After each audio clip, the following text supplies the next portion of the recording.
একটি জমিদার বাড়ি, যেখান থেকে কেউ বাঁচে না। এর থেকে বড় আপনি কি কখনো শুনেছেন এমন কোনো স্থানের কথা, যেখানে গেলে মানুষ ফিরে আসে না? আজকের এই ভিডিওতে আমরা জানব বাংলাদেশের এক জমিদার বাড়ির ভয়ঙ্কর ইতিহাস, যেখানে গিয়ে কেউ ফিরে আসেনি, অন্তত জীবিত নয়। জমিদার বাড়ির পরিচয় ও অবস্থান। এর থেকে বড়, এই জমিদার বাড়িটি অবস্থিত বাংলাদেশের পাবনা জেলায়। এটি তৈরি হয় ব্রিটিশ আমলে, আনুমানিক 1880 সালের দিকে। তৎকালীন জমিদার রাজা হরিচরণ রায় এই প্রাসাদটি নির্মাণ করেন, তার বিশাল সম্পদ আর প্রভাব দেখানোর জন্য।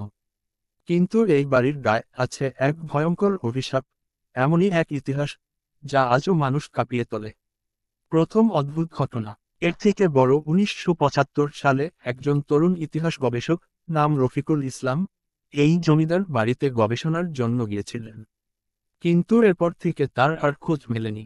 পুলিশ অনুসন্ধান করলেও কোনো কুল কিনারা পায়নি। স্থানীয়রা বলেন, সে রাতে তারা অদ্ভুত কান্নার শব্দ শুনেছিলেন বাড়ির ভেতর থেকে। তারপর আরও কয়েকজন অভিযাত্রী সেখানে গিয়েও ভয়ের মুখোমুখি হয়েছেন। ভুতুড়ে ঘটনার বর্ণনা। এর থেকে বড়, স্থানীয় মানুষেরা বিশ্বাস করে এই বাড়ির ভেতরের রাতে নাকি এক নারীর ছায়া ঘোরে। তার কণ্ঠে ভেসে আসে বিষাদের গান।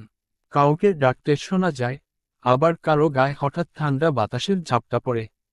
যারা রাতে গেছে তারা নাকি মানসিকভাবে বিকারগ্রস্ত হয়ে ফিরে এসে।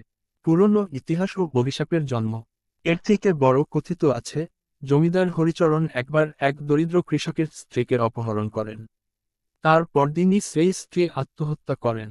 সেই দিন থেকে শুরু হয় অভিশাপের অধ্যায়। জমিদার নিজে অস্বাভাবিক মৃত্যু বরণ করেন, তার পরিবারের সদস্যরাও একে একে নিখোঁজ হতে থাকে। বাড়ির বর্তমান অবস্থা। Studio microphone. এর থেকে বড়, এখন এই বাড়িটি ধ্বংসপ্রাপ্ত, জঙ্গলে ডেকে গেছে চারপাশ। দিনের বেলাতেও মানুষ সাহস করে ঢোকে না। রাতে কেউ সেই কথা উচ্চারণ পর্যন্ত করতে চায় না। স্থানীয় ছেলেরা বাজি ধরে রাত 10টার পর গিয়েছিল একবার, একজন এখনো প্যারানয়া রোগে ভুগছে। বৈজ্ঞানিক বিশ্লেষণ ও বাস্তবতা। Studio microphone. এর থেকে বড়, কেউ কেউ বলেন, পুরনো বাড়িগুলোর কাঠামোর কারণে বাতাসের শব্দ প্রতিধ্বনি হয়, চোখের বিভ্রম ঘটে।